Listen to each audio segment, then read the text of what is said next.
जय हिंद दोस्तों, देखिए बहुत बहुत स्वागत है आप सभी का आज के आगे की जो हमारी 40 रचनाएं हैं वो मैं आज आपके लिए लेके आया हूँ। पिछली आपने 40 रचनाएं देख ली होंगी, ऐसे मैं उम्मीद करता हूँ।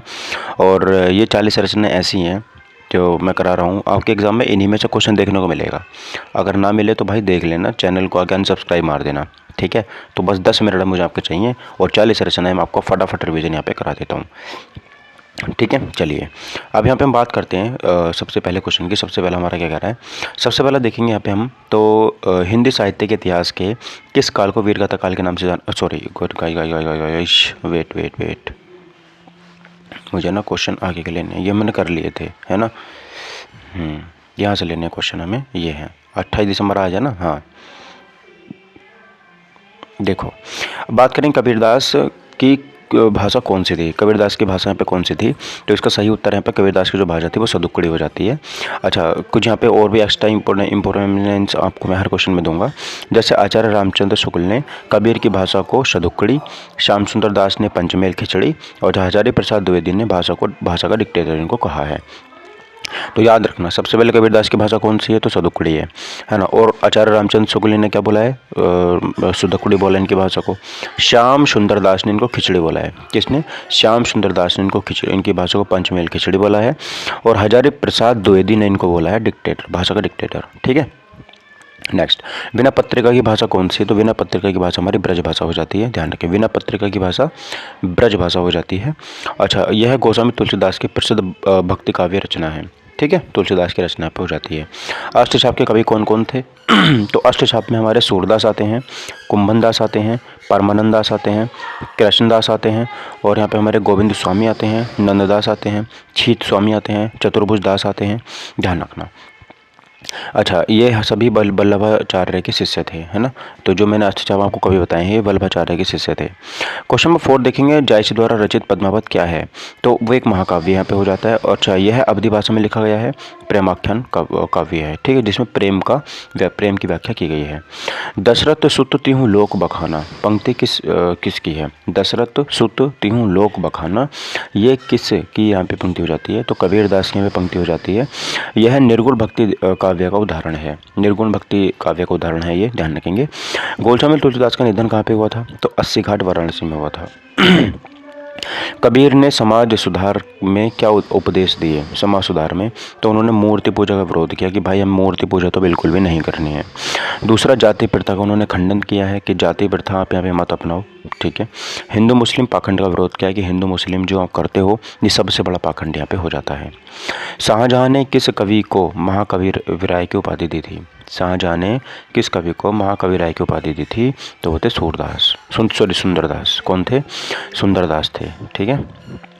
अगला, ज्ञानश्रेय शाखा के कवि कौन है, ज्ञानश्रेय शाखा के कवि कौन है, तो कबीरदास यहाँ पे हो जाते हैं। करेक्ट आंसर हमारा कबीरदास यहाँ पे हो जाता है, ठीक है। नेक्स्ट क्वेश्चन देखेंगे, हिंदी का प्रथम प्रेमाख्यान कवि कौन था, हिंदी का प्रथम प्रेमाख्यान कवि कौन था, तो मलिक मोहम्मद जायसी। कौन थे सर यहाँ पे, हमारे मलिक मोहम्मद जायसी यहाँ पे थे। सूफी संतों की शैली क्या कहलाती है, तो मंसवी शैली वो कहलाती है।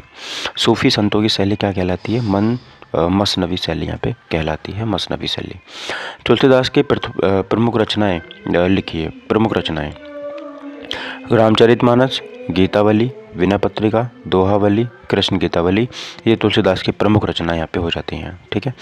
मृगावती किसकी रचना है, तो मृगावती हमारे कुतुबन की रचना है। ऑप्शन नंबर यहाँ पे हम कुतुबन ध्यान रखेंगे। या लकड़ी अति कामरिया पर, पंक्ति किसकी है, या लकड़ी अति कामरिया पर, ये रस खान की पंक्ति यहाँ पे हो जाती है। या लकड़ी अति कामरिया पर, ये रस खान की हमें पंक्ति हमारी हो जाती है। अगला, रीतिकाल का दूसरा नाम क्या है, तो श्रृंगार काल के नाम से भी इसको हम जानते हैं। रीतिकाल का दूसरा नाम श्रृंगार काल है हमारा, हो जाता है। बिहारी किस विधा के लिए प्रसिद्ध है, दोहा के लिए। बिहारी में दोहा सबसे ज़्यादा बोले जाते हैं, तो बिहारी दोहा के लिए प्रसिद्ध है। रीतिकाल प्रमुख कवि कौन थे, रीतिकालीन प्रमुख कवि कौन थे, भूषण थे, वृंद थे, बिहारी थे, घनानंद थे, ठीक है। तो रीतिकालीन प्रमुख कवि कौन थे, तो यहाँ पे भूषण, वृंद, बिहारी और घनानंद, ठीक है। भूषण, वृंद, बिहारी और घनानंद यहाँ पर थे। अगला देखेंगे, मैथिली शरण गुप्त, मैथिली शरण गुप्त की प्रमुख रचनाएं कौन कौन सी हैं, तो पंचवटी है सर हमारी, यशोधरा है, साकेत है, भारत भारती है, जयद्रथ वध है, ठीक है। तो मैथिली शरण गुप्त की रचनाएं कौन कौन सी हैं, तो याद रखेंगे सर हमारे यहाँ पे पंचवटी हो जाती है, यशोधरा हो जाती है, ठीक है, साकेत हो जाती है और भारत यहाँ पे हो जाती है, और जयद्रथ वत्स ये हमारी मैथिली शरण गुप्त की रचना हो जाती हैं। अगला, मैथिली शरण गुप्त किस युग के कवि हैं? तो द्विवेदी युग के कवि यहाँ पे हो जाते हैं। मैथिली शरण गुप्त हमारे द्विवेदी युग के कवि हो जाते हैं। वैदेही वनवास के लेखक कौन हैं? तो अयोध्या सिंह उपाध्याय हरिऔध। वैदेही वनवास का उपाध्याय कौन है हमारे? तो अयोध्या सिंह उपाध्याय हरिऔध। जूही की कली कौन है? जूही की कली के कवि कौन है? तो निराला यहाँ पे हो जाते हैं, जूही की कली के कवि। वीरों का कैसा हो बसंत किसकी कविता है? तो सुभद्रा कुमारी चौहान की है। वीरों का कैसा होगा बसंत ये किसकी यहाँ पे कविता हो जाती है? तो सुभद्रा कुमारी चौहान की यहाँ पे हो जाती है, सुभद्रा कुमारी चौहान। गोदान उपन्यास का पात्र हीरो होरी है, इसके लेखक कौन है? तो प्रेमचंद यहाँ पे हो जाते हैं। इसका पात्र भी याद रखना है, पात्र इसका होरी कहलाता है। हिंदी का प्रथम मौलिक उपन्यास कौन सा है? तो परीक्षा गुरु यहाँ पे हिंदी का प्रथम मौलिक उपन्यास हो जाता है। रत्नावली की चाची किसकी रचना है? तो नागार्जुन की रचना यहाँ पे हो जाती है। रत्नावली की चाची किसकी रचना है? नागार्जुन की रचना यहाँ पे हो जाती है। भारतेंदु हरिश्चंद्र का बंगला में अनुदित नाटक कौन सा है? विद्या सुंदर है। भारतेंदु हरिश्चंद्र का बंगला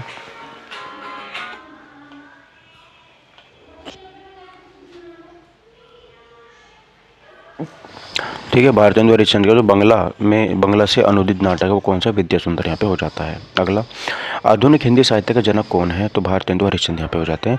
आधुनिक हिंदी साहित्य के जनक कौन है? तो भारतेंदु हरिश्चंद्र यहाँ पे हो जाते हैं। ठीक है, सरल मिश्र की भाषा शैली कौन सी है? तो वो है पूर्वी हिंदी। जो हमारे सरल मिश्र हैं उनकी भाषा कौन सी है? तो वो हमारी सरल पूर्वी हिंदी यहाँ पे हो जाती है। रानी केत की कहानी के लेखक कौन है? तो वो है हमारे इंसाल्लाह खां। रानी केत की कहानी के जो यहाँ पे हमारे रचनाकार हो जाते हैं वो इंसाल्लाह खां हो जाते हैं।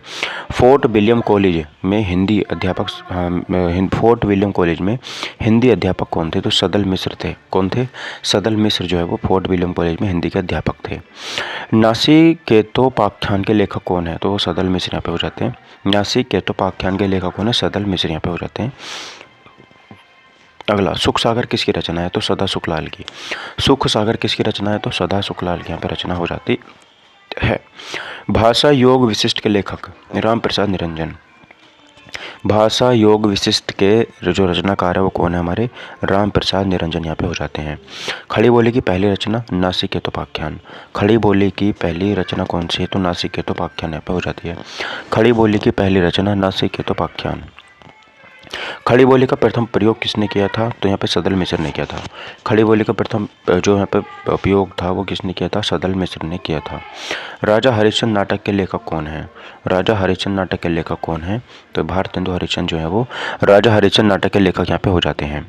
हिंदी का प्रथम समाचार पत्र कौन सा था? तो उदंत मार्टन था, ध्यान रखेंगे। कबीरदास किस प्रदेश के से थे? तो कबीरदास हमारे उत्तर प्रदेश से थे। अगला, हिंदी की आदि जननी भाषा कौन सी है? तो संस्कृत हमारी हिंदी की आदि जननी भाषा हो जाती है। कवियों का कवि किसे कहा गया है? श्याम सुंदर दास को कवियों का कवि कहा गया है। हिंदी का प्रथम व्याकरण लेखक कौन है? तो जॉन गिलक्राइस्ट जो है वो हिंदी के प्रथम यहाँ पे हमारे व्याकरण लेखक यहाँ पे हो जाते हैं। फोर्ट विलियम कॉलेज की स्थापना कब हुई थी? तो 1800 ईस्वी में फोर्ट विलियम कॉलेज की यहाँ पे स्थापना हुई थी। अगला, आलोचना पत्रिका के संपादक कौन है? तो डॉक्टर नामवर सिंह यहाँ पे आलोचना पत्रिका के संस्थापक यहाँ पे हो जाते हैं। मधुशाला के लेखक कौन है? तो हरिवंश राय बच्चन मधुशाला के लेखक हो जाते हैं। गबन उपन्यास किसका? तो प्रेमचंद के यहाँ पे हो जाता है। चिंतामणि निबंध संग्रह किसका है? तो चिंतामणि आचार्य रामचंद्र शुक्ल के यहाँ पे हो जाता है। रामचरितमानस के रचयिता कौन है? गोस्वामी तुलसीदास यहाँ पे हो जाते हैं। हिंदी का प्रथम गद्यकार कौन है? तो लल्लू लाल। हिंदी का प्रथम गद्यकार कौन है? लल्लू लाल। भारत दूरदर्शन भारतेंदु हरिश्चंद्र की हो जाती है।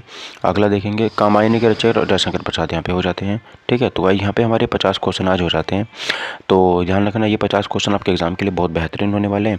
और देखो 9 मिनट में मैंने क्वेश्चन खत्म कर दिए, तो बस आज के लिए इतने रहने देंगे, बाकी हम कल डिस्कस करेंगे। Thank you for watching my video. Take care, bye bye, जय हिंद, वंदे मातरम।